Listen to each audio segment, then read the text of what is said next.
bonjour Marc-Étienne Ansade. Bonjour. Merci de répondre à quelques questions pour le Varrois Patriote. Avec plaisir. Déjà, est-ce que vous pouvez vous présenter aux Varrois qui nous regardent et qui ne vous connaîtriez pas encore? Je m'appelle donc Marc-Étienne Ansade. Je suis maire de Cogolin depuis 2014. Cogolin est une petite ville au fond du golfe de Saint-Tropez. Je suis premier vice-président de la communauté de communes du golfe de Saint-Tropez et je m'occupe aujourd'hui de renouvellement durable au sein de la Comcom. Je m'intéresse énormément au sujet d'énergie. Je suis un aficionados de l'hydrogène, par exemple. Je suis le coordonnateur départemental du Var pour Reconquête. Et je fus malheureux suppléant d'Éric Zemmour lors des dernières élections législatives dans la 4e circonscription du Var. Le 4 décembre dernier, Oui. le Parti Reconquête a fêté son premier anniversaire. Avec Absolument. un meeting anniversaire dans lequel Éric Zemmour a déployé un triptyque idée, action, élection. Et donc Oui. on va suivre un petit peu ce plan pour notre interview si vous voulez bien. Alors d'abord, au niveau des idées, première petite question simple, est-ce que vous avez renouvelé votre adhésion Reconquête? Absolument. Vous êtes à jour de cotisation? Absolument. Je suis à jour de cotisation, ce qui me semble être le minimum syndical quand on prétend être le responsable, enfin le référent d'un département. Donc c'est fait. Parfait. Moi qui procrastine, qui fait quoi, une phobie administrative, c'est ça qu'on doit dire? Ouais, c'est ça. Ça c'est fait. Très bien. Alors du coup, ce préalable étant passé, comment vous vous sentez au sein du Parti Reconquête? Est-ce qu'au niveau de la ligne politique actuelle, est-ce que vous êtes à l'aise, en phase avec... Je me sens merveilleusement bien. Et d'ailleurs, vous savez, pendant le meeting donc, où j'étais le 4 décembre à Paris, je me disais que ça fait tellement de bien. C'est-à-dire que j'ai été au sein du Front National, puis du Rassemblement National. Et j'ai vécu les dernières années au sein du Rassemblement National vraiment d'une façon extrêmement pénible. Où à chaque fois qu'un des dirigeants pouvait prendre la parole sur certains sujets, je me sentais totalement marginal parce que je considère que le Rassemblement national n'a plus de corpus politique de droite depuis fort longtemps. Et là, je me suis nettoyé les oreilles le 4 décembre, c'est-à-dire que ça m'a fait du bien, vous comprenez? Ça m'a donné une bouffée d'air frais. Alors je ne vais pas vous mentir, évidemment qu'on a eu des déconvenues électorales fortes, des déconvenues électorales qu'il faut mettre tout de même, je pense, en perspective, parce que si on les compare par rapport au sondage qu'on nous avait prévu dans un premier temps, c'est effectivement très décevant, mais si on se met plutôt en rapport avec le temps, la politique, c'est pas l'immédiateté. C'est-à-dire qu'il est compliqué en un an de structurer les choses et passer de 0 à 15-20%, ça n'existe pas, c'est rarissime. Où il faut que ce soit organisé ou orchestré par des lobbies beaucoup plus forts que ceux que nous pouvons maîtriser. C'est-à-dire que oui, Emmanuel Macron peut soi-disant de nulle part apparaître, mais en fait il n'apparaît pas de nulle part parce que tout ça est structuré. Mais la ligne politique, elle est exactement celle que j'attends depuis la nuit des temps, et je pense que l'échiquier politique s'est décalé depuis 20 ou 30 ans, et ce qui fait que les gens qui étaient au RPR il y a 30 ans se sont peut-être retrouvés au Front National à un moment, et puis plus du tout, parce que finalement le Front National aujourd'hui c'est peut-être un peu Mélenchon moins l'immigration.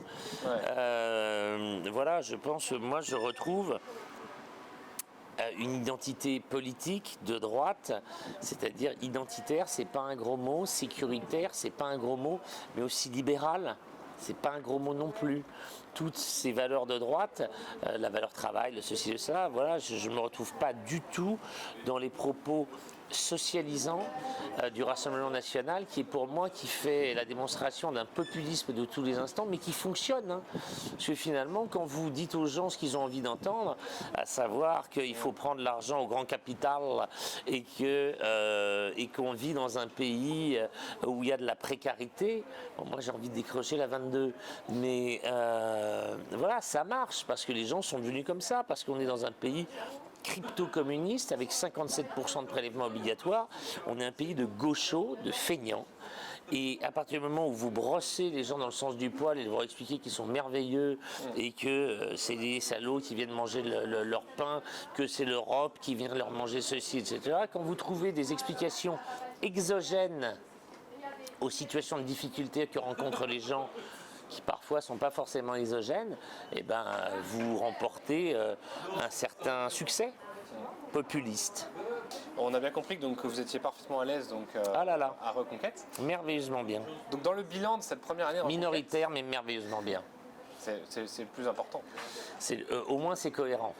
Et donc dans ce premier bilan de cette première année de Reconquête, il y a eu effectivement donc, une clarification idéologique, comme vous l'avez dit, du champ politique. Il y a eu aussi beaucoup d'actions menées par le parti qui a su exister, qui a su être là sur le terrain.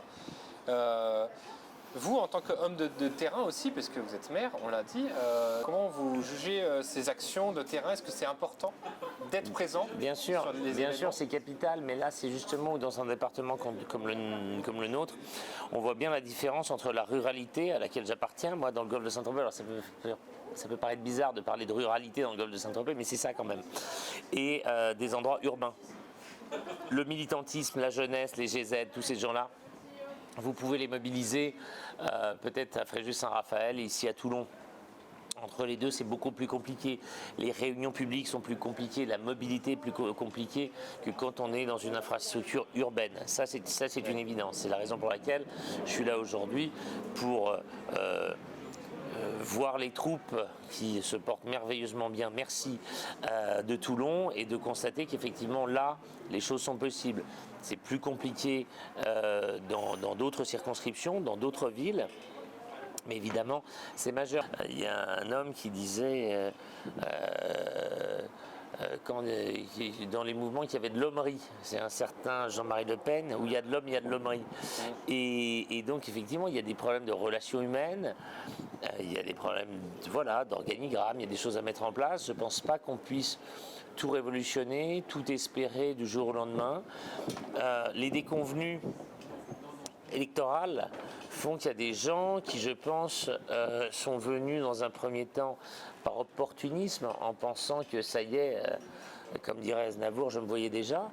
Et quand ils se sont aperçus que finalement, non, c'était peut-être pas aussi évident que ça. Alors ceux qui, comme moi, sont venus parce qu'ils se retrouvaient parfaitement bien dans le fond politique, se disent de toute façon, j'ai pas le choix.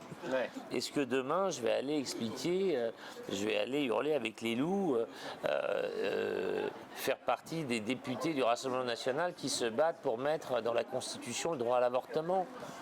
Excusez-moi, je ne regrette pas du tout de ne pas faire partie de ces rangs-là. Donc je suis très heureux politiquement où je suis. Je serais beaucoup plus heureux si on faisait un score à 2 chiffres aux européennes. Voilà, ça c'est notre objectif, c'est le travail. Il nous manque très probablement une fibre populaire, pas populiste, populaire. Et il y a des acteurs que j'ai envie de voir de plus en plus, comme Stéphane Ravier, notre brillant sénateur marseillais, qui sait parler et convaincre à des couches de population que peut-être on a du mal à atteindre, et peut-être pour des raisons diverses et variées, pour le moment, nous n'arrivons pas à atteindre. Mais je vais juste vous citer une petite anecdote qui va quand même vous mettre les choses un petit peu en perspective. Au soir du premier tour des présidentielles, quand on était face à un score extrêmement décevant, je ne vous cacherai pas en tout cas, qui moi m'a déçu fortement, il y a quelqu'un à Cogolin qui est venu voir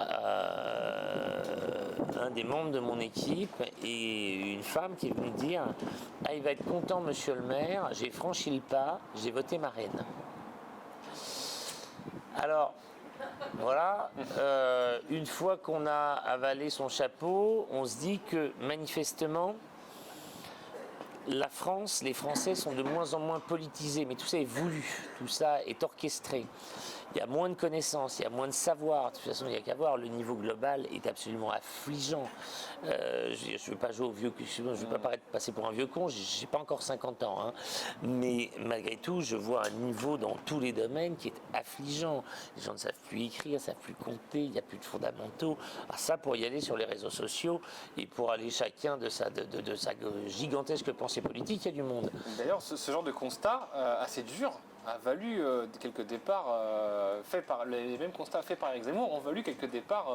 Absolument, mais ça, il faut aussi s'interroger. Pourquoi? Parce que peut-être manquons-nous un petit peu de diplomatie de retenue. Il y a un moment, il faut faire attention à ne pas être arrogant ni méprisant. C'est que constater que globalement, il y a une baisse catastrophique du niveau intellectuel de ce pays et que, excusez-moi, même jusqu'à la télé, si vous regardez le petit rapporteur il y a 30 ou 40 ans et si vous regardez les Marseillais ou que sais-je aujourd'hui, vous dites mais qu'est-ce qui s'est passé ? À quel moment on n'a pas pris la bonne route? Mais je veux dire, quel est ce niveau affligeant? Donc oui, le problème de Reconquête est très probablement d'être un petit peu trop intellectuel et élitiste. Oui, nous devons attendre deux choses. Déjà que le temps long s'inscrive et que politiquement les gens puissent identifier qui nous sommes. Et d'autre part, que nous ayons des relais qu'il conviendra d'identifier, de trouver, de valoriser, de façon à nous faire entendre dans des couches aujourd'hui de population que nous n'arrivons pas à toucher. Vous voyez, par exemple, on va parler d'une émission comme celle de Cyril Hanouna, que j'ai été invité 25 fois et que j'ai refusé d'y aller par une lâcheté. Pour quelle raison? Une lâcheté totale. Vous aviez peur de Gilles Verdez? J'avais peur, je pense que je peux très bien passer pour un con tout seul et que j'ai pas besoin qu'on m'aide. Vous pensiez que c'était... Vous n'auriez pas été traité avec équité? Je pensais que j'allais me faire lyncher et que c'est la première fois que j'ai été invité, c'est quand j'avais passé un arrêté Burkini, contre le Burkini, etc.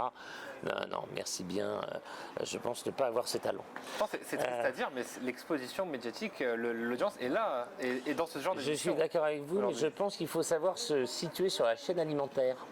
Et je pense qu'il faut savoir dans quoi on est bon, dans quoi on n'est pas bon, savoir connaître ses limites. Et voilà, et donc vivre, vaut mieux être premier dans son village que dernier à Rome. Et donc je laisse les gens talentueux ou ceux qui ont peur de rien aller au casse-pipe, et moi je reste dans mon petit coin tranquille. Je regardais, on n'est pas bien là, en plein soleil. C'est sûr. Et d'ailleurs, donc à Cogolin, vous êtes en train de mener à bien votre deuxième mandat. Oui. J'ai entendu dire que ce serait le dernier, que vous n'allez pas vous représenter. Cette déclaration, elle date de 2001. Est-ce que depuis l'émergence du parti Reconquête, vous aurez... 2021, tu voulais dire? Ouais, 2021, pardon. J'ai dit quoi? Ouais, c'était 2001. Pardon, 2021. Et est-ce que depuis l'émergence de Reconquête, vous a amené à reconsidérer cette déclaration? Alors, je vais vous dire, je pense qu'on ne doit pas s'installer dans des fonctions. Je pense qu'il y a un moment où on est mauvais quand on est dans des chaussons et dans une forme de confort. J'ai pas dit que j'arrêterais toute forme d'engagement politique. J'ai pas dit que je ferais... Voilà. Alors, je l'ai dit pour plusieurs raisons. D'abord, pour essayer de me motiver à remonter mes sociétés, mes entreprises et à reprendre ma vie privée, enfin ma vie professionnelle non publique, pardon, parce que je crois qu'il est malsain de dépendre de l'univers politique. Et quand on commence à dépendre de l'univers politique, c'est là où on commence à gameler et à tenir des propos calculés et non plus par conviction. Donc je pense que ça, c'est pas bon. Je pense qu'il faut du renouvellement. Même si je suis contre toute forme d'interdiction statutaire. Je suis pour le cumul des mandats, dans le temps, dans le machin, dans le tout. Je considère que le peuple est souverain. S'il a envie de me donner 10 mandats, tout en sachant que j'en ferai pas un correctement, c'est son problème. Et que je ne vois pas pourquoi il y a des moments où on a le droit de réfuter au peuple le droit de décider de ce qu'il veut quand il veut. Tout ça me choque considérablement. Je suis pour le cumul des mandats, dans le temps, dans le machin, dans tout. Maintenant, moi, à titre perso, je pense que c'est une connerie. Mais je sais pas parce que je pense que les choses sont des conneries qu'il faut les interdire. C'est là où on sent le libéral